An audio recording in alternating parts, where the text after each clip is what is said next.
ഒരു ഗ്രാമപഞ്ചായത്ത് മെമ്പർ പോലും അല്ലാത്ത നമ്മൾ ക്ഷണിച്ചാൽ സാറ് ഇവിടെ വരുന്ന തീരെ പ്രതീക്ഷിച്ചതല്ല. ഈ വരവിനും ചെയ്ത സേവനങ്ങൾക്കൊക്കെ നന്ദി. കുഞ്ഞലവിയെ ഒന്ന് അറസ്റ്റ് ചെയ്ത് മുഖം രക്ഷിക്കാൻ അവസരം കൊടുക്കാതെ താൻ എന്നീ കാട്ടിക്കൂട്ടിയ ഷോ ഓഫ് ഒക്കെ എന്തിനു വേണ്ടിയായിരുന്നു? ആർക്കു വേണ്ടിയായിരുന്നു? എനിക്ക് ശമ്പളം തരുന്ന പൊതുജനം എന്ന കഴുതയ്ക്ക് വേണ്ടി. നിരാഹാരത്തിന്റെ പേരും പറഞ്ഞു ഉണ്ടു ഉറങ്ങിയും ചുമ്മാ പെരുവഴി കിടക്കുന്നതാ ഇവനെ പോലുള്ള തീറ്റിപ്പണ്ടാരങ്ങളെ പിടിച്ച് ഗ്ലൂക്കോസ് കയറ്റലും കൊട്ടാരം വക സദ്യ ഊട്ടലും അല്ല എന്റെ പണി. എന്റെ വഴി മുടക്കിയ ചിലപ്പതാ ഇതി കൂടുതൽ വാങ്ങിക്കൂട്ടിന്ന് വരും. ഇയാളോട് ഇനി വേദം തോന്നിയിട്ട് കാര്യമില്ല താഹിറുപ്പ, പറഞ്ഞു വിടി. വിളിച്ചു വരുത്താൻ കണ്ടൊരു ഇസ്ലാം. താൻ എന്ത് ഇസ്ലാമാണോ? വർഗസ്നേഹമില്ലാത്ത ഹറാം പറഞ്ഞ ബ്ലഡി മുസ്ലിം. അതേടോ, I am a bloody Muslim, Indian Muslim, Hindu Muslim, തലമുറകൾക്ക് മുമ്പ് മനസ്സും മതവും പരിവർത്തനം ചെയ്ത ഹിന്ദുസ്ഥാൻ മുസ്ലിം. ആരാന്റെ നെഞ്ചത്ത് ബോംബ് പൊട്ടിച്ച് വർഗസ്നേഹം കാണിക്കാൻ കഴിയാത്ത, എല്ലാ മനുഷ്യരെയും മനുഷ്യരായി കാണാൻ കഴിയുന്ന മനസാക്ഷിയുള്ള യഥാർത്ഥ മുസൽമാൻ.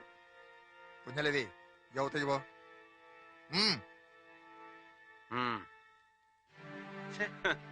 ഒരു നാലാംകട ഡൂക്കിലി നേതാവായിരുന്ന യവനെ പിടിച്ച് പാർട്ടിയുടെ തലപ്പത്തിരുത്തിയത് സമുദായം ഉദ്ധരിക്കാനായിരുന്നോ? അല്ലല്ലോ. എന്നോട് രാഷ്ട്രീയം പാടണ. ഇത് സ്വന്തം പാട്ടല്ല, അങ്ങാടി കേട്ട ഒരു പാട്ട് ഏറ്റുപാടാം. അരമന രഹസ്യമാണെങ്കിൽ അങ്ങ് ക്ഷമിച്ചേക്കണം. ഈ കുഞ്ഞലവി കാട്ടിക്കൂട്ടുന്ന പെറ്റി കേസുകളുടെ എല്ലാം പേരിൽ താഹിർ ഭരണപക്ഷത്തും പ്രതിപക്ഷത്തും അല്ലാതെ കിടന്ന് ഞെളിവിരി കൊണ്ട് നാറുന്നത് രാഷ്ട്രീയമല്ലെന്നാണ് പാട്ടിന്റെ പല്ലവി. പണ്ട് താഹിറിന്റെ വീടർക്ക് ചിക്കൻ ബോക്സ് വന്നെന്നോ അവരെ വേപ്പലയും വരട്ടുമഞ്ഞളും തേച്ച് ചൊറിയാൻ നിന്ന് തെക്കങ്ങാണ്ടുള്ള ഒരു ഉമ്മാച്ചി പെണ്ണിന് സാഹിബ് കൊടുത്ത കനത്ത പാരിതോഷികമാണ് ഈ കുഞ്ഞലവി എന്നാണ് അങ്ങാടിപ്പാട്ടിന്റെ ബാക്കി. ചരണം വന്ന വഴിക്കാൻ എന്നെ മടക്കി വയ്ക്കാൻ എനിക്ക് കഴിയും. ഇല്ല, കഴിഞ്ഞൊന്നും വരില്ല സാഹിബേ. അത്രയ്ക്ക് കോമാളിയല്ല നമ്മുടെ മുഖ്യൻ. അമിതാവേശം കാട്ടി പൊളിറ്റിക്സിൽ ക്ലീൻ ഇമേജും സത്യസന്ധതയും ഉണ്ടെന്ന് അവകാശപ്പെടുന്ന താങ്കൾ ഇനിയും അങ്ങേരുടെ മുമ്പിൽ തരം താഴരുത്.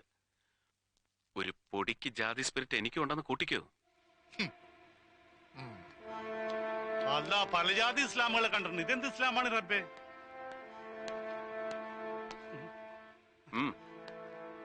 ഖുറാൻ വായിച്ചിട്ടുണ്ടോ? ഉണ്ട്. ഉണ്ടോ? ഇല്ല. പരിശുദ്ധ ഖുറാനിലെ ഒരു സൂറത്തെങ്കിലും അർത്ഥമറിഞ്ഞ അക്ഷരശുദ്ധിയോടെ ഇനിയെങ്കിലും ഉച്ചരിക്കാൻ പഠിക്കണം.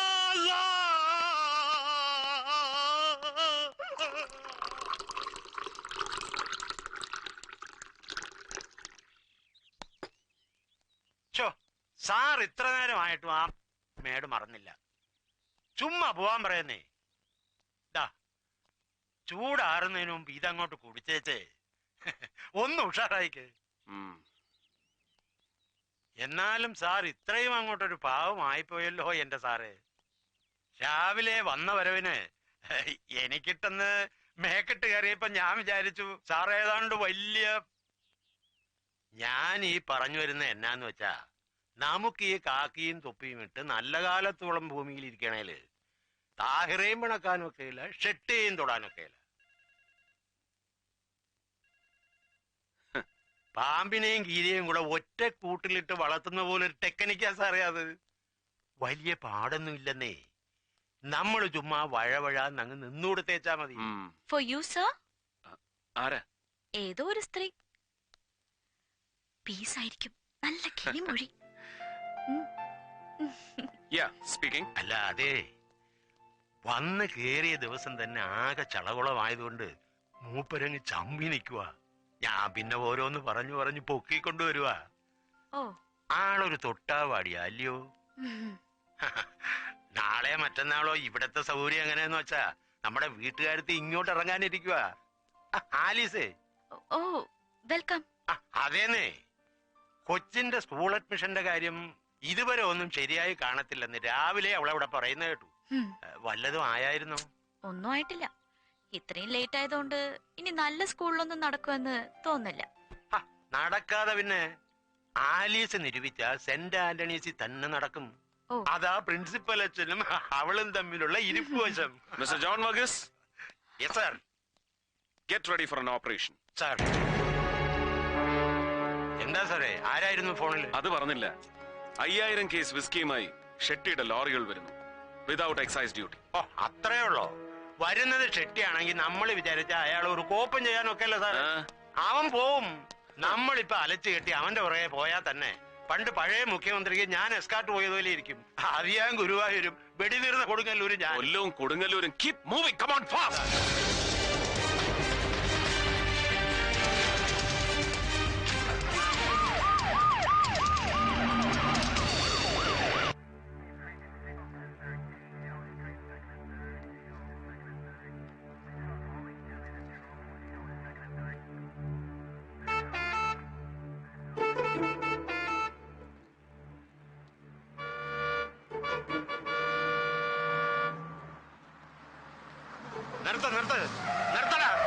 നിർത്ത്. ഇങ്ങോട്ട് ഇറക്കടാ അവനെ. എവിടെ നടാ ലോഡ്? കോയമ്പത്തൂരിന്നാ.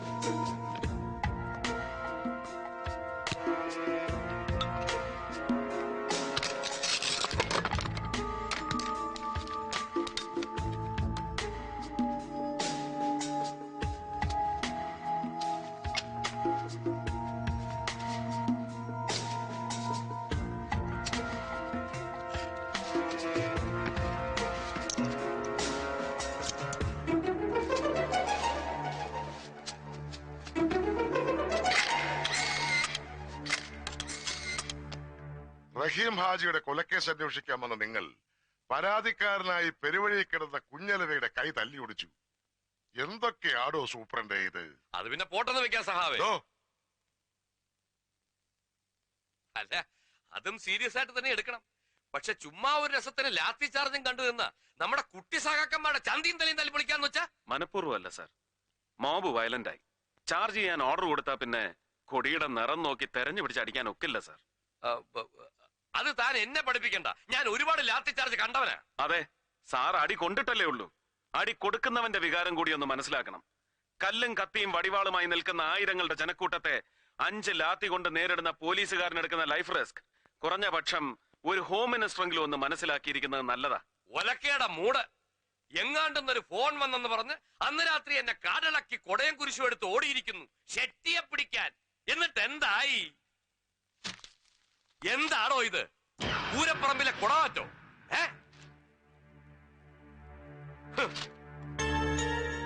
മന്ത്രിസഭയെ നാറ്റിച്ചതിന് സമാധാനം പറയണോ? Stupid, useless. ഇത്തരം നാസ്റ്റി കമന്റ്സിന് പ്രാസൊപ്പിച്ചുള്ള മറു ഡയലോഗ് മലയാളത്തിലും ഇംഗ്ലീഷിലും വെച്ച് കീറി കയ്യടി വാങ്ങിയാ ഞാൻ ഇവിടം വരെ എത്തിയത്. ആ സ്കോപ്പ് ഈ ജംഗ്ഷനിലും ഉണ്ടെന്നറിയാം, പ്രയോഗിക്കുന്നില്ല. കയ്യടി വേണ്ടാഞ്ഞിട്ടോ ഭയന്നിട്ടോ ഒന്നുമല്ല, സൗകര്യമില്ല. ഇത്തരം നാഷണൽ വേസ്റ്റുകളോട് വായിട്ടലയ്ക്കാനുള്ള ക്ഷമയില്ലാഞ്ഞിട്ടാണ് സാർ. കൂടുതൽ വാലിട്ടിളക്കണ്ട. ഒരു IPS കാരൻ മുഹമ്മദ് സർക്കാർ. തനിക്ക് ഏതവനാണോ ഈ പേരിട്ടത്? സാറിന്റെ അച്ഛൻ. എടോ, മന്ത്രിയുടെ തന്തയ്ക്ക് വിളിക്കുന്നുണ്ടോ പന്ന റാസ്കൽ? സാർ വിടാൻ പറഞ്ഞത് സാർ. മാറണോ? വിടണോ? മിസ്റ്റർ മുഹമ്മദ് സർ, ഒരു ഹോം മിനിസ്റ്ററുടെ തന്തയ്ക്ക് വിളിക്കുന്ന ഫിലിം ഹീറോയെ ഞാൻ സഹിക്കും, രസിക്കും. എന്റെ സബോർഡിനേറ്റിനെ തന്തയ്ക്ക് വിളിക്കുന്ന റിയാലിറ്റിയെ I will not tolerate. You have to tolerate sir. പറഞ്ഞത് സത്യം തന്നെയാണ്. ഞാൻ ആരെയും തെറി വിളിച്ചിട്ടില്ല. എന്റെ മിനിസ്റ്റർ എന്നോട് ചോദിച്ച ചോദ്യത്തിന് ഞാൻ സത്യസന്ധമായ ഉത്തരം പറഞ്ഞു. That's all. മുഹമ്മദ് എന്ന പേര് ഉപ്പയിട്ടാണെങ്കിലും സർക്കാർ എന്ന വാല് മുളപ്പിച്ചു തന്നത് ഇദ്ദേഹത്തിന്റെ അച്ഛൻ തന്നെയാ, നാരായണൻ നമ്പ്യാർ. അതെ സർ, മലബാറിൽ നിന്ന് കുടിയിറക്കപ്പെട്ട ഒരു പാവപ്പെട്ട ഖെസ് പാട്ടുകാരനെയും കുടുംബത്തെയും സമുദായ പാർട്ടിക്കാരി കെട്ടി എഴുന്നള്ളിച്ച് തിരുവനന്തപുരത്ത് സെക്രട്ടേറിയറ്റിന് മുന്നിൽ കൊണ്ടുവന്ന് പ്രതിഷ്ഠിച്ചു. കരുണയ്ക്ക് വേണ്ടിയുള്ള സമരം. അന്ന് നിങ്ങൾ തൊഴിലാളി വർഗ തമ്പ്രാക്കന്മാരുടെ ഭരണകാലം. അവരും കനിഞ്ഞില്ല. അവിടെ കുത്തിയിരുന്ന് പാട്ടുപാടി എരന്ന് മടുത്തപ്പോ എന്നെ മുഹമ്മദ് റാഫിയാക്കാനുള്ള ആഗ്രഹം ഉപ്പ ഉപേക്ഷിച്ചു. ഉച്ചക്കഞ്ഞി ഉറപ്പായ സർക്കാർ സ്കൂളിൽ ചേരാൻ പോയ എന്റെ വീട്ടഡ്രസ് ഹെഡ്മാസ്റ്റർക്ക് പറഞ്ഞു കൊടുക്കാൻ എഴുത്തും വായന അറിയാത്ത എന്റെ ഉമ്മക്ക് കഴിഞ്ഞില്ല. ക്രൂരമായ തമാശകളിൽ രസിച്ചിരുന്ന അന്നത്തെ ഹെഡ്മാസ്റ്റർ നമ്പ്യാർ സാർ, ഇദ്ദേഹത്തിന്റെ അച്ഛൻ, എന്റെ പേരിന് പുതിയൊരു വീട്ടുപേര് കൂടി എഴുതി ചേർത്തു, സർക്കാർ. സെക്രട്ടേറിയറ്റിന് മുന്നിൽ നിന്ന് എത്തിയവനല്ലേ ഈ മമ്മൂഞ്ഞ്. മുഹമ്മദ് സർക്കാരായി, മുഹമ്മദ് സർക്കാർ.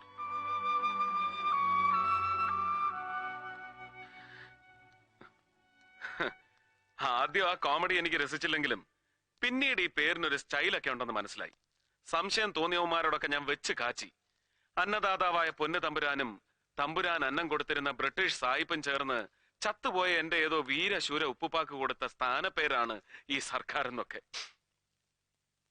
Easy, easy. You carry on. Sir,